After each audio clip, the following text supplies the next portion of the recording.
الحمد لله وكفى وسلام على عباده الذين اصطفى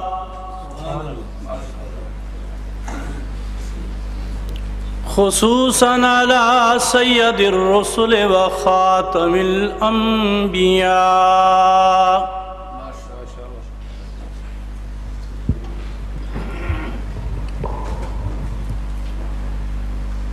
أما بعد فأعوذ بالله من الشيطان الرجيم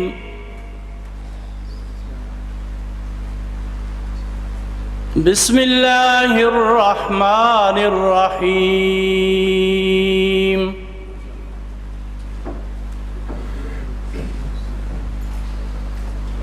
ولكن الله حبب إليكم الإيمان وزينه في قلوبكم وكره إليكم الكفر والفسوق والعصيان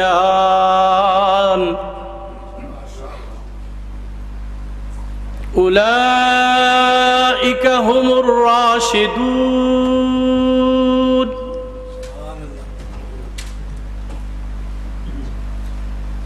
وقال الله تبارك وتعالى في القرآن المجيد والفرقان الحميد فإن آمنوا بمثل ما آمنتم به فقد اهتدوا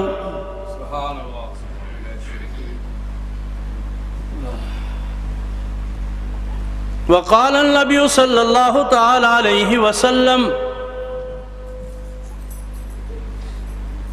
الصحابي كالنجوم آمنت بالله صدق الله العظيم وصدق رسوله النبي الكريم الأمين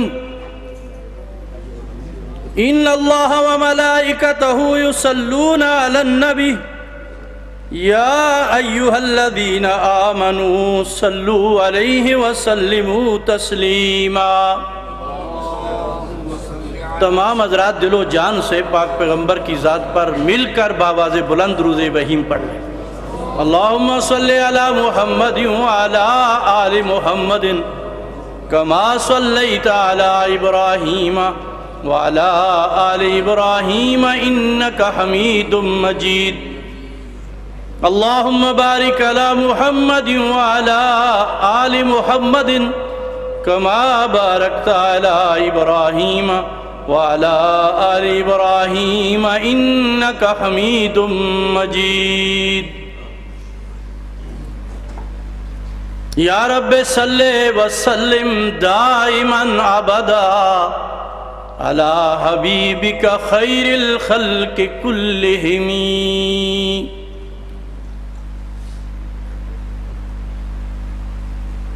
محمد کی محبت دین حق کی شرط اول ہے۔ محمد کی محبت دین حق کی شرط اول ہے، اگر ہو اس میں خامی تو سب کچھ نامکمل ہے۔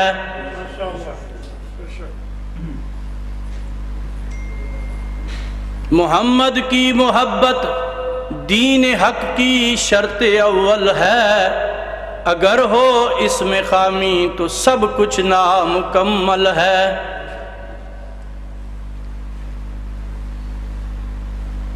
اسلام کی عظمت کے مینارے ہیں صحابہ۔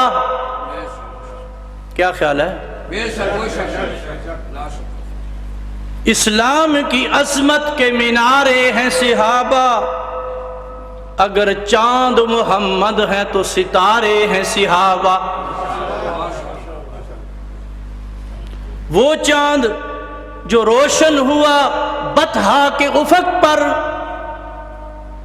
وہ چاند جو روشن ہوا بطحا کے افق پر، اس چاند کے تابندہ ستارے ہیں صحابہ۔ نعرہ تکبیر، اللہ اکبر، شان صحابہ زندہ باد، عظمت صحابہ زندہ باد۔ راہ ملتی ہے شب میں تاروں سے، راہ ملتی ہے شب میں تاروں سے، ہدایت ملتی ہے فقط نبی کے یاروں سے۔ الہی یہ تمنا ہے ہماری کہ دنیا میں وہ کچھ کام کر جائیں جس میں تیری خدمت ہو اور خدمت اسلام کر جائیں۔ اللہم آمین بحرمت نبی الکریم وعلی آلہ وصحبہ اجمعین۔ نہایت ہی قابل صد احترام علماء کرام، معزز حاضرین اور دور دراز سے میرے سب آنے والے بھائیوں، یہ جس عنوان پر حضرت مولانا امداد الحسن نعمانی صاحب ہر سال کانفرنس کرتے ہیں، یہ ایک وقت کی اہم ضرورت ہے۔ اور یہ بات جو حضرات آتے رہتے ہیں، اس پروگرام کو سنتے رہتے ہیں، ان کے نالج میں ہوگا کہ عالم اسلام کے عظیم مبلغ حضرت مولانا ضیاء القاسمی مرحوم رحمۃ اللہ علیہ نے مولانا امداد الحسن نعمانی سے کہا کہ بھی سیرت کی کانفرنسیں اور توحید کی کانفرنسیں تو ہر طرف ہو رہی ہیں، لیکن عظمت صحابہ پر کام نہیں ہوگا۔ تو یہ ایک اللہ تعالیٰ نے ایک ذریعہ اور ایک راستہ بنا دیا۔ باقی جو میں نے قرآن مجید کی آیت مقدسہ پڑھی ہے، باقی انگلش والا بیان تو میرے سے تو اتنا زیادہ سمجھ میں نہیں آیا، کچھ اوپر سے ہی گزر گیا ہے، آپ کو سمجھ میں آیا ہوگا تو ٹھیک ماشاءاللہ۔ لیکن یہ نہیں میں کہہ رہا کہ اس کی بھی ضرورت ہے، چونکہ اس ملک میں اگر ہمارے بچوں نے اس طرح دین کو سمجھ لیا، سیکھ لیا، تو ہماری نسلوں کی اصلاح ہو جائے گی۔ اصل ہمارا مقصود یہ ہونا چاہیے ہر جگہ پہ آنے جانے میں کہ ہم سے اللہ راضی ہو جائے۔ کون راضی ہو جائے؟ مین مقصود ہمارا ہر کام میں اللہ کو راضی کرنا ہونا چاہیے، چونکہ انما الاعمال بالنیات، سارے اعمال کا دار و مدار ہماری نیتوں پر ہے۔ اس لیے رحمت دو جہاں صلی اللہ تعالی علیہ وسلم نے جو صحابہ کے بارے میں بات کی ہے، اس کا بھی وزن دیکھیں کیا ہے۔ فرمایا میرا صحابی اللہ کی راہ میں ایک مد بھری ہوئی، ایک مٹھ بھری ہوئی جو کے دانے خدا کی راہ میں خرچ کر دے، بعد میں آنے والے احد پہاڑ کے برابر سونا بھی خرچ کرے تو برابر نہیں ہو سکتا۔ یہ ہے نیت۔ اور قرآن مجید کی جو آیت کریمہ پڑھی ہے اس میں یہی تو بات اللہ کہہ رہے ہیں نا، جو دلوں اور دماغوں کی کیفیت اور اندر کی بات کو جاننے والی ذات ہے۔ وہ کہہ رہا ہے وَلَكِنَّ اللَّهَ حَبَّبَ إِلَيْكُمُ الْإِيمَانَ وَزَيَّنَهُ فِي قُلُوبِكُمْ۔ یہ جو صحابہ کے دل ہیں نا، ان کو اللہ کہہ رہے ہیں میں نے دھو دیا ہے، مزین کر دیا ہے، صاف کر دیا ہے۔ کیسا کر دیا ہے؟ کہ ان کے دل اور دماغ میں برائی کی، بے حیائی کی اور ہر بری چیز سے نفرت ہے۔ نفرت ان کے قریب تک نہیں آ سکتی، تو برائی کیسے کریں گے؟ اس لیے صحابہ کے بارے میں اپنے دلوں اور دماغوں کو صاف کر دو۔ کبھی بھی اس کی بات اس سے اور اس کی بات اس سے صحابی کے بارے میں مت کریں۔ اپنی زبانوں کو بند رکھے تو اچھا ہے۔ کیوں؟ وَلَقَدْ عَفَا اللَّهُ عَنْهُمْ، جو بھی ان سے لغرشیں ہوئی ہیں، کوتاہیاں ہوئی ہیں، وہ جانے، ان کا رب جانے۔ رب کہتا ہے لوگو میں نے ان کو معاف کر دیا۔ اللہ کہہ رہی ہے میں نے معاف کر دیا ہے۔ میں کون ہوتا ہوں انگلی کروں ادھر، اور کوئی کون ہوتا ہے ہاتھ اٹھائے ادھر۔ اپنے ایمان کی فکر کرو۔ یہ ایسی جماعت ہے کہ اللہ کہہ رہے ہیں رضی اللہ عنہم ورضوا عنہ۔ اے میرے پیغمبر، ان کے دلی اور دماغی کیفیت کو میں جانتا ہوں اور سمجھتا ہوں۔ یہ مجھ سے راضی ہیں، میں ان سے راضی ہوں۔ جس سے اللہ راضی ہے سارے ناراض ہو جائیں۔ جیسا کہ ایک حدیث شریف میں آتا ہے کہ نبی کریم صلی اللہ علیہ وسلم کے ایک صحابی آپ کے ساتھ ہیں، تو آپ نے فرمایا تجھے ایک پتے کی بات نہ بتاؤں؟ صحابی نے کہا یا رسول اللہ ضرور میری اصلاح فرمائیں۔ فرمایا سارا جہان بھی تیرے خلاف ہو جائے، اللہ تیرے خلاف نہ ہو، پورا جہان بھی تیرا، کوئی ایک چیز بھی بگاڑ نہیں سکتا، اور جس کے خدا خلاف ہو جائے پھر اس کا اللہ ہی حافظ ہے۔ اس لیے اپنے ایمان کی حفاظت کریں، اور صحابہ کے متعلق کبھی بھی جو آدمی بات کر رہا ہوں کوئی بحث مباحثہ، اس کو کہیں بھائی لکم دینکم ولی دین، میاں تیری راہ ہے، تو اپنی راہ اختیار کر، مجھے تو صحابہ کے بارے میں کچھ نہیں کہنا۔ اور جو میں نے خطبے میں حدیث پڑھی ہے، کیسی پیاری بات نبی پاک صلی اللہ علیہ وسلم نے فرمائی، الصحابی کالنجوم، میرے صحابہ آسمان کے ستاروں کی طرح ہے۔ دیکھیے ذرا تھوڑی سی بات کا ذرا غور کیجئے، جو آدمی آسمان کی طرف تھوکے وہ تھوک کدھر جاتا ہے؟ اسی کے منہ پہ آتا ہے۔ ماشاءاللہ قاری صاحب صرف دھیان سے سن رہے ہیں، لیکن آج پتہ نہیں یہ بھی آج سست ہوئے بیٹھے، ان کو چائے کا گلاس ایک اور دیں، نعرے آج کا آپ کے نہیں لگے، پتہ نہیں آپ آدھی تو نیند پوری کر رہے ہیں، پیچھے ہمارے حافظ صاحب بھی کچھ ایسی گڑبڑ کر رہے ہیں۔ سبحان اللہ ماشاءاللہ۔ تو میں بات یہ عرض کر رہا تھا، صحابہ کے بارے میں اپنی زبانیں جو بند رکھتے ہیں وہ کامیاب لوگ ہیں۔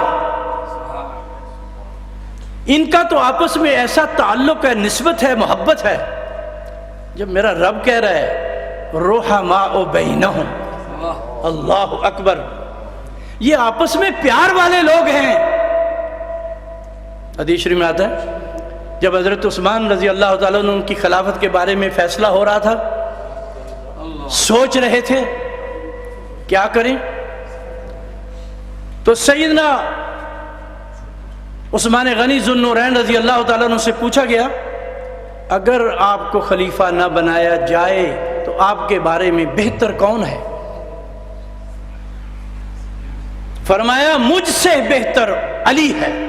مجھ سے بہتر، یہ طبقات ابن سعد کی بات کر رہا ہوں جی، ہوائی بات نہیں۔ جب حضرت علی مرتضیٰ رضی اللہ تعالیٰ عنہ کے پاس صحابی پہنچے کہ آپ کی رائے کیا ہے، کس کو خلیفہ بنایا جائے، فرمایا میری نظر میں سب سے بہتر اور افضل اس وقت عثمان غنی ہے ذو النورین رضی اللہ تعالیٰ عنہ۔ حضرت علی مرتضیٰ نے فرمایا اگر تو انصاف کرے تو میری نظر میں بہتر آدمی عثمان غنی۔ کون عثمان؟ اللہ اکبر۔ ایک دن نبی پاک صلی اللہ علیہ وسلم تشریف فرمائے، سیدنا ابو بکر آئے رضی اللہ تعالیٰ عنہ، آ کر بیٹھ گئے، سلام کیا، بیٹھ گئے۔ سیدنا عمر آئے رضی اللہ تعالیٰ عنہ، سلام کیا، بیٹھ گئے۔ اس کے بعد حضرت عثمان آئے رضی اللہ تعالیٰ عنہ۔ حضور علیہ الصلوۃ والسلام پہلے جس طرح لیٹے ہوئے تھے اس سے ہٹ گئے، اٹھ گئے۔ پوچھا گیا یہ کیا ہوا؟ ابو بکر آئے تو آپ اسی طرح، حضرت عمر آئے تو آپ اسی طرح۔ فرمایا میری پنڈلی ننگی ہو رہی تھی، اور اگر یہ میری پنڈلی کو ننگا دیکھتا تو شاید اندر نہ آتا۔ کیا بات کہی؟ فرمایا عثمان میں اتنا حیا ہے، اللہ اکبر، مدینہ کی کنواری بچیوں میں بھی اتنا حیا نہیں جتنا اللہ نے عثمان کو حیا دیا۔ نعرہ تکبیر، شان صحابہ، خلافت راشدہ، ماشاءاللہ، سبحان اللہ۔ تو صحابہ کی یہ شان ہے، اس لیے ہمیں تو یہ سبق جو ہم نے پڑھا ہے استادوں سے، بزرگوں سے، یہی پڑھا ہے، اپنی زبانیں جو بند رکھے گا وہ کامیاب ہے، جو صحابہ کے بارے میں انگلی اٹھائے گا وہ دنیا میں بھی ناکام، آخرت میں بھی ناکام۔ یار دنیا کا عام اصول ہے، جتنے اللہ نے انبیاء بھیجے سارے جی حق اور سچ لے کر آئے، جی ہم ان سب کی نبوتوں کو سلام کرتے ہیں، اور جو جو ان کے پاس بیٹھا کیا اس کی لوگ تعریف نہیں کرتے کہ موسیٰ علیہ السلام کے صحابہ ایسے تھے، عیسیٰ علیہ السلام کے ماننے والے ایسے تھے، وہ جو ساری کائنات کے سردار ہیں حضرت محمد صلی اللہ علیہ وسلم، پھر ان کی جماعت پر اعتراض کرتے ہو؟ ان سے بہتر کس نے اصلاح کی ہوگی؟ ایک جملہ میرے استاد کا، وہ فرمایا کرتے تھے صحابی کی ایک نماز اور ہماری ساری زندگی کی نمازیں بھی برابر نہیں ہو سکتی۔ کیوں نہیں ہو سکتی؟ اور جو اس نے نماز پڑھی ہے، اس نماز کی اس نے نیت جو کی ہے، اس کے برابر نہیں ہم ہو سکتے۔ وہ کہتا ہے پیچھے اس امام الانبیاء کے کہاں نماز اس نے پڑھی ہے اور کہاں میں نے نماز پڑھی ہے۔ ویسے تو میرے نبی نے فرمایا سلو کما رأیتمونی اصلی، ایسی نماز پڑھو جیسے تم مجھے نماز پڑھتے دیکھتے ہو، ایسی نماز پڑھو۔ تو ایسی نماز اگر میری اور آپ کی ہو جائے تو صحابہ کے اوپر ہمارا اعتراض بھی ختم ہو جائے۔ اس لیے اپنے دل و دماغ کو ہمیشہ پاک رکھنا ہے، اور اللہ کہہ رہے ہیں هو الذی ارسل رسولہ بالہدی والدین الحق لیظہرہ علی الدین کلہ۔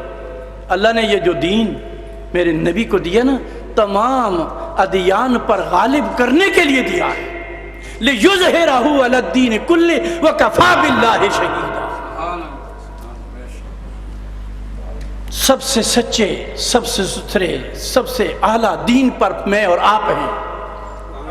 جی اس کا خدا سے شکر ادا کرنا چاہیے۔ میرے نبی نے فرمایا میں سب سے افضل نبی ہوں اور تم میری امت سب سے افضل امت ہو۔ اپنی شان اور عظمت کو سمجھو یار، اس کو اپنے دل و دماغ میں جگہ دو، اتر جائے بات، تاکہ میری اور آپ کی اصلاح ہو جائے۔ جی صحابہ کرام رضوان اللہ علیہم اجمعین اگر خدا کی راہ میں ایک کھجور بھی خرچ کرتا ہے، ایک کھجور بھی دیتا ہے، بعد میں آنے والے لاکھوں اور ہزاروں خرچ کریں برابر نہیں ہو سکتے۔ ان کی نماز اور میری نماز اس میں فرق ہے۔ جی ان کا کوئی بھی عمل، یہ بظاہر بعض اوقات صحابہ سے غلطیاں ہوئیں، آپ حیران ہوں گے، رب تعالیٰ نے چونکہ وہ اخلاص کے اوپر مبنی تھا، اللہ سبحانہ و تعالیٰ نے اس بات کو دین بنا دیا۔ جی اللہ نے اس بات کو دین بنا دیا، فرمایا کیوں کہ اس کے اندر اس کی اخلاص ہے، غلطی تو ہوئی ہے لیکن اس غلطی کو میں دین بنا رہا ہوں تاکہ دنیا آگے صحابہ کے بارے میں اعتراض نہ کرے۔ سیدنا عمر رضی اللہ تعالیٰ عنہ رمضان میں رات کو اپنی بیوی کے ساتھ ملاقات کرتے ہیں، حکم کیا ہے؟ سو جانے والوں کو نہ چھیڑو۔ تو حضرت عمر نے کیا کہا؟ جی آپ سو رہی تھی، میں تو نہیں سو رہا تھا۔ دوسری بات، صحابہ سے یہ جو غلطی اور دوسروں سے بھی ہوئی تو رب تعالیٰ نے فرمایا احل لکم لیلۃ الصیام الرفث الی نسائکم. یہ غلطی جو صحابہ سے ہوئی ہے یہ بعد والے تو پتہ نہیں کیا کریں گے. فرمایا اس کو دین بنا دیا ہے, تم راتوں کو اپنی گھر والیوں سے ملاقات کر سکتے ہیں, حلال قرار دے دیا.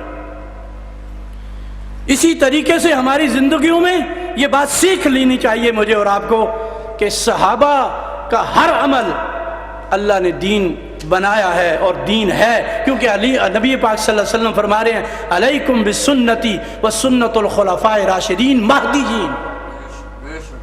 یہ صرف ہدایت یافتہ ہی نہیں ہے, یہ ہدایت آگے ان کی وجہ سے پھیلنے والی ہے.